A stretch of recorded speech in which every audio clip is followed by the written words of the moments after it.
Debate Review: Stephen Woodford versus Dr. Sharon Dirckx on suffering.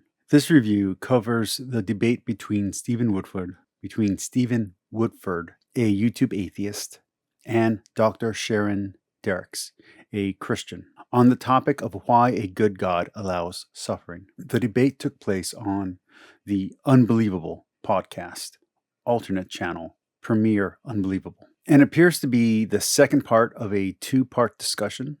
Dr. Dirckx began with a broad emotional appeal to the universality of human suffering. When asked by the moderator to summarize why God allows suffering, she pivoted to explaining why suffering is a necessary condition for life. She presented a subtle God brings good out of all things argument, explaining how viruses are essential to the broader ecosystem. Just as predators control for overpopulation, viruses, she argued, control bacteria and are therefore crucial to maintaining life on this planet. She even went so far as to differentiate between good and bad types of cancer. However, while she added nuance to the discussion, Dirckx did not directly address the question of why a good God would allow non-sentient life forms like viruses to cause suffering. She then moved into an emotional and pseudo-psychological argument, suggesting that our emotional and psychological responses to suffering imply there must be something behind, as in some force or will, the actions of rogue viruses and bacteria. Throughout the debate, Dirckx appeared almost motherly or auntly, attempting to reframe and recontextualize Woodford's statements within the debate's framework.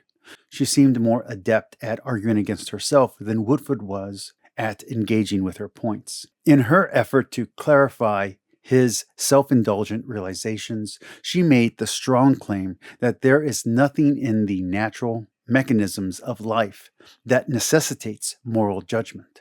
She explained that different survival methods would lead to different moral frameworks, setting up an argument for objective reality and truth, claims which Woodford has denied in other contexts in unrelated viral clips. As she continued on, Dirckx displayed an unorthodox understanding of suffering, which seemed to go over Woodford's head. While she rejected the greater good argument, she leaned on an argument from mystery, which could be misconstrued as an argument from ignorance. After the midway point of the debate, Dirckx pointed out the flaws in Woodford's reasoning, to which he was unable to respond, and then moved on. She then presented her case for why Jesus came into this world and what his message is, at which point the debate went off the rails, though all participants remained relatively calm and cordial. By the 43-minute and 23-second mark, Dirckx began refusing to answer Woodford's rambling and seemingly unthoughtful questions. The moderator attempted to steer the discussion back on topic by asking why God seems to heal some people but not others. Dirckx responded with an answer about signs rather than the spiritual meanings of gospel events and biblical promises. But Woodford failed to follow up in a way that would develop the conversation or dialogue. Then she tried to sum up by stating that everything, Jesus, God, and how we deal with suffering, is about healing and love, but her arguments did not resonate with Woodford. Woodford, on the other hand, began with an appeal to relativism, and then gave an incorrect and oversimplified summary of Hinduism. He continued on his critique against the God of classical theism, not understanding the philosophical and secular, non-religious and non-theistic concepts behind classical theism's distinctions and terms. Woodford then conflated atheism with naturalism, arguing that any tragedy related to naturalism falls under the idea that evolution is imperfect and does not strive to be perfect. This led to the biggest problem with Woodford's approach. He was not arguing against what Dirckx was actually saying.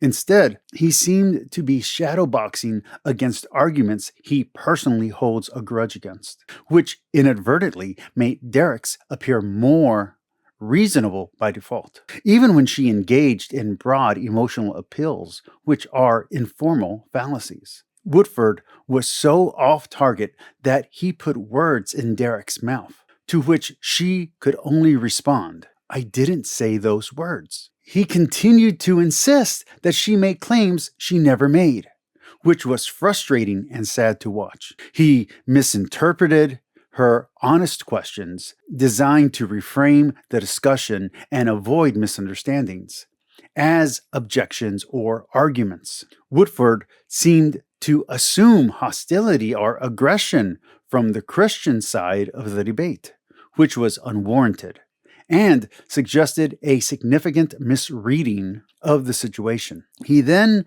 dived deep into his view on the origin of intuition, slipping into self-indulgent self-analysis during the debate. When Woodford finally did get a point correct, it was only in response to a layup that Dirckx herself had set up for him. He then veered off into a list of complaints against Christian dogma, confusing her arguments with extra-biblical Christian traditions and beliefs. He appealed to the saints and church fathers as arguments against the reasonableness of Dirckx's points, which she never invoked. His misunderstanding of theodicy was poor, making it easier for a Christian of any stripe to dismiss his arguments as those of someone angry with God. Though, to her credit, Dirckx did not take that route. At the 31-minute and 38-second mark, Woodford demonstrated his lack of philosophical and theological knowledge. Ironically, instead of engaging with Dirckx's soft arguments, Woodford kept repeating his personal philosophy and understanding of religion in the most uncharitable terms possible. Woodford grew frustrated as he struggled to make sense of Dirckx's answers and arguments. Then we get to the Q&A section, which was disappointing, as it merely provided Woodford an excuse to espouse his beliefs without presenting a case for them, using the questions as his evidence. This was poor argumentation on his part. Dirckx did not perform much better during the Q&A section. Overall, this was a disappointing debate. I was frustrated 15 minutes in, and I wanted to stop watching at the 35-minute mark. I believe that against a better opponent, Dr. Sharon Dirckx would have lost the debate, based on the arguments she brought forward in this debate. However, Woodford's significant gaps in basic philosophical and theological understanding made it easy for Dirckx to win by default. I hope someone in the atheist community, perhaps Alex O'Connor, can sit down with Woodford and help him to understand the logical flaws in his thinking and the concepts discussed in these arguments. While I don't think Dirckx's arguments were particularly strong, they were certainly more reasonable than anything Woodford presented. Thank you for watching this review. I'd appreciate a comment below and a like on the video. Have a great night.